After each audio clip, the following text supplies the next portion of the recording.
بسم اللہ الرحمن الرحیم۔ السلام علیکم پیارے دوستو، عید الفطر کے دن کا خاص وظیفہ۔ اس خوشی کے موقع پر اپنے مرحومین کو بھی یاد رکھیں، ان کی قبر کو انوار سے بھر دیجئے، صرف 300 بار پڑھ لیں۔ عید کے دن اللہ پاک اپنے فرشتوں کے سامنے فرماتا ہے، میری عزت و جلال، میرے کرم و بخشش، میری رفعت و شان اور بلند مقام کی قسم، میں ضرور ان کی دعائیں قبول کروں گا۔ پھر اللہ تبارک و تعالیٰ اپنے بندوں سے مخاطب ہو کر فرماتا ہے، بسم اللہ الرحمن الرحیم۔ حضرت انس رضی اللہ تعالیٰ عنہ کا بیان ہے، نبی کریم صلی اللہ علیہ وآلہ وسلم نے ارشاد فرمایا، جب شب قدر آتی ہے تو جبرائیل علیہ السلام فرشتوں کی ایک جماعت کے ساتھ آسمان سے زمین پر اترتے ہیں اور ہر اس شخص کے لیے خیر و عافیت اور بھلائی کی دعائیں کرتے ہیں جو اللہ تعالیٰ کے ذکر میں مشغول ہو، خواہ وہ حالت قیام میں ذکر الہی میں مشغول ہو یا بیٹھ کر، یا پھر جب عید الفطر کا دن آتا ہے تو اللہ تعالیٰ فرشتوں کے درمیان اپنے روزہ دار بندوں پر فخر و مباح کا اظہار کرتا ہے اور فرماتا ہے، اے میرے فرشتوں، اے مزدور کا کیا بدلہ ہو سکتا ہے جس نے ایمانداری کے ساتھ اپنے کام کو انجام دیا ہو؟ فرشتے کہتے ہیں، اس کا بدلہ یہ ہے کہ اسے پورا معاوضہ دیا جائے۔ اللہ تبارک و تعالیٰ فرماتا ہے، میرے بندوں اور میرے بندیوں نے اپنے اوپر عائد ہونے والے فریضے روزے انجام دیے ہیں، پھر دعا کرنے کے لیے آج باہر نکلے ہیں۔ میری عزت و جلال، میرے کرم و بخشش، میری رفعت شان اور بلند مقام کی قسم، میں ضرور ان کی دعائیں قبول کروں گا۔ پھر اللہ تبارک و تعالیٰ اپنے بندوں سے مخاطب ہو کر فرماتا ہے، جاؤ واپس چلے جاؤ،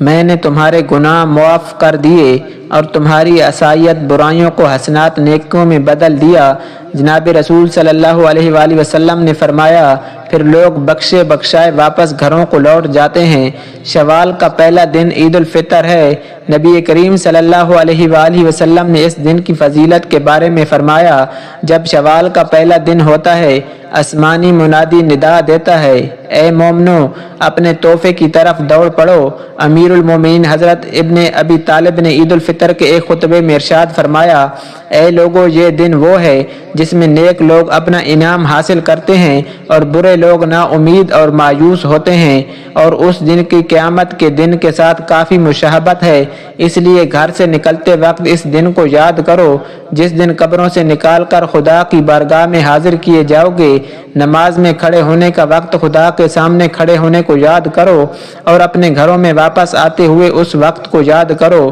جس وقت بہشت میں اپنی منزلوں کی طرف لوٹو گے۔ اے خدا کے بندو، جب سے کم چیز جو روزہ دار مردوں اور عورتوں کو رمضان المبارک کے آخری دن عطا کی جاتی ہے، وہ یہ فرشتوں کی بشارت ہے جو صدا دیتا ہے، اے بندہ خدا، مبارک ہو، جان لے تمہارے لیے پچھلے سارے گناہ معاف ہو گئے ہیں۔ اب اگلے دن کے بارے میں ہوشیار رہنا کہ کیسے گزارو گے۔ عید الفطر اپنے اعمال اور عبادات کا انعام حاصل کرنے کا دن ہے، اس لیے مستحب ہے کہ اس دن بہت زیادہ دعا کی جائے، خدا کی یاد میں رہا جائے، بے پرواہی نہ کی جائے اور دنیا اور آخرت کی نیکی طلب کی جائے۔ عید الفطر کے دن صبح کو جلدی اٹھنا، شریعت کی حد میں رہتے ہوئے اپنے آپ کو سنوارنا، مسواک کرنا، غسل کرنا، عمدہ کپڑے پہننا، خوشبو لگانا، اگر کوئی عذر نہ ہو تو عید کی نماز عیدگاہ میں پڑھنا، نماز عید کے لیے جانے سے پہلے کھجوریں یا کوئی میٹھی چیز طاق عدد میں کھانا، نماز عید کے لیے پیدل جانا، نماز عید سے پہلے صدقہ فطر ادا کرنا، نماز عید کے لیے ایک راستے سے جانا اور دوسرے راستے سے واپس آنا،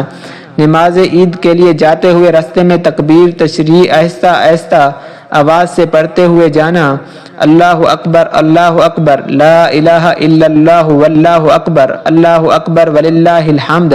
نبی کریم صلی اللہ علیہ وآلہ وسلم کی سنتوں پر عمل کرنا چاہیے۔ معزز ناظرین، عید کے موقع پر جب ہم خوشی منا رہے ہوں، جب ہمارے یہاں خوشی کا ایک ماحول ہو، تو اس وقت ہمیں اپنے مردوں کو یاد کرنا چاہیے اور ہمیں ان کے لیے ایصال ثواب کرنا چاہیے، اور ہمیں ان سے ایک نصیحت بھی حاصل کرنی چاہیے۔ وہ نصیحت یہ کہ ہم جب خوش ہوں، ہماری خوشی کا موقع، مسرت کا موقع ہو، تو ہمیں یہ سوچنا چاہیے کہ جو لوگ ہم سے جدا ہو گئے ہیں، وہ لوگ بھی کبھی ہماری طرح دنیا میں رہتے تھے، ہماری طرح کھانا کھاتے تھے، ہماری طرح ایک اچھی زندگی بسر کرتے تھے، لیکن موت نے اتنا بے بس کر دیا کہ آج وہ ہمارے ساتھ نہ ہی کسی خوشی میں شریک ہیں اور نہ ہی وہ آج ہمارے ساتھ ہیں، نہ ہی انہیں عید کی خوشی کا کوئی موقع حاصل ہے، بلکہ آج وہ اپنی قبروں کے اندر سو رہے ہیں۔ کچھ لوگ ایسے ہیں جو قبروں میں سو رہے ہیں، کچھ لوگ ایسے ہیں جو قبروں میں رو رہے ہیں۔ معزز ناظرین، جب عید کا دن آتا ہے تو مردوں میں قبروں کے اندر ایک ہلچل سی مچی ہوتی ہے، زمین کی اوپر تو ایک خوشی ہوتی ہے، عید کا دن ہوتا ہے،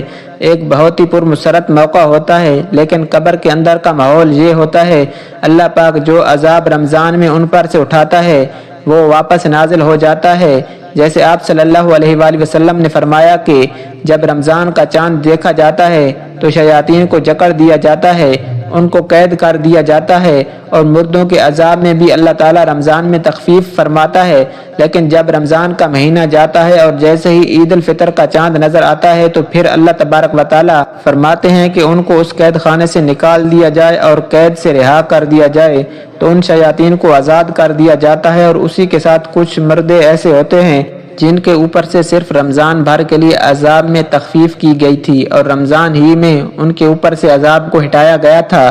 تو جیسے ہی رمضان مکمل ہوتا ہے، عید کا چاند دیکھا جاتا ہے تو ان کے اوپر عذاب کو پھر نافذ کر دیا جاتا ہے، یعنی کہ ان لوگوں کے عذاب میں جو تخفیف ہوئی تھی یہ سب رمضان کی برکت سے ہوتا ہے، تو جیسے ہی رمضان ختم ہوتا ہے تو ان کے اوپر عذاب پھر سے نافذ ہو جاتا ہے، اور جو سرکش شیاطین ہوتے ہیں جو قید میں ہوتے ہیں ان کو بھی چھوڑ دیا جاتا ہے۔ تو اللہ تعالیٰ نے اپنے محبوب صلی اللہ علیہ وآلہ وسلم کے ذریعے سے عالم برزخ کی تمام باتیں جو ہم نہیں جانتے تھے وہ ہم کو بتا دیا۔ اسی وجہ سے عید کے موقع پر جب ہم خوشی منا رہے ہوں، جب ہمارے یہاں خوشی کا ایک ماحول ہو، تو اس وقت ہمیں اپنے مردوں کو یاد رکھنا چاہیے اور ہمیں ان کے لیے ایصال ثواب بھی کرنا چاہیے۔ تو عید کے دن آپ یہ چھوٹا سا عمل اپنے مرحومین کے لیے لازمی کریں اور اپنے مرحومین کی قبروں کو انوار سے بھر دیں۔ معزز ناظرین، جو شخص عید کے دن 300 مرتبہ سبحان اللہ و بحمدہ